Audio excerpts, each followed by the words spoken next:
Hey there guys, in today's video I show you how I socialize the birds in my walk-through aviary so that they are able to land on and interact with people. This is something that I have done with birds like parakeets, cockatiels, quaker parrots, and different conures as well. So it definitely works for a variety of different species.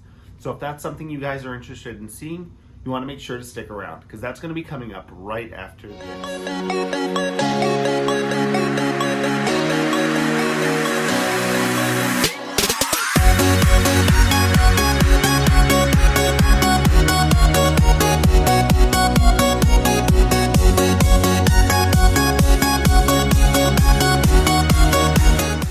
Hey there guys, this is Jack over at Hi Red Bird, where I am tirelessly working to find new ways to make the keeping of exotic animals and pets more exciting, more affordable, and ultimately more enjoyable.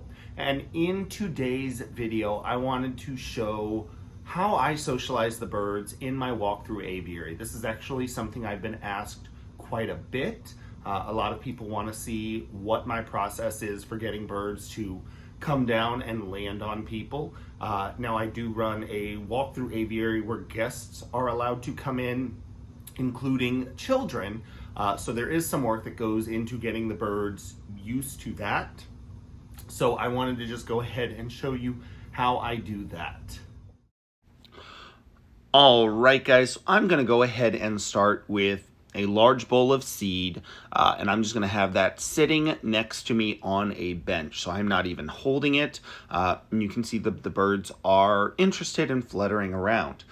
A couple of notes before we begin. First of all, I had released brand new birds into the aviary on the day that I did this video, but there were also birds that already knew how to land, so they were able to lead the way, as it were. If you are not able to accomplish this in one sitting, I would say that that is completely normal. Just keep it up. Maintaining a consistent approach is going to be your best option. Just sit with your birds for a few minutes every single day following these steps, and they should start doing this. Second, I do not believe in withholding food from birds in order to force them to land. I know there are some places where basically if the birds want to eat, they have to land on people. I don't think that that is ethical, and I don't think that it gives you the best interaction with the birds. They always seem a lot more aggressive, forceful, because they need to land on people in order to get that food. Instead, my birds have access to food in multiple different locations, so there's never as much competition, even with a great variety of birds. Now, this is a highly desirable seed mix, a mix of millet, whole oats, and even a few sunflower seeds. So there is reason for them to want to land on it, but they do have plenty of food available in other places. As you can see, when you're getting started, there are going to be some times where the birds do just get startled. Maybe something flies overhead, maybe there's a breeze, maybe you move too quickly and it causes the birds to get scared. So you may want to think about recording your interactions with your birds if you're having a little bit of difficulty in trying to accomplish this. Now, once I get the birds landing on that large bowl, I then start moving to smaller bowls. And because I do want children to eventually be able to feed these birds, at this point, I'm going to start getting them used to a little bit of movement. I'm not going to flail dramatically. In fact, a lot of people may notice that I work really, really hard to be in complete control of my emotions, of my movements and my gestures. I've actually had people watch me when I start interacting with the birds, and they ask me if I even like the birds because I have a very stoic expression. It's just concentrating on the birds, making sure I'm getting them used to things.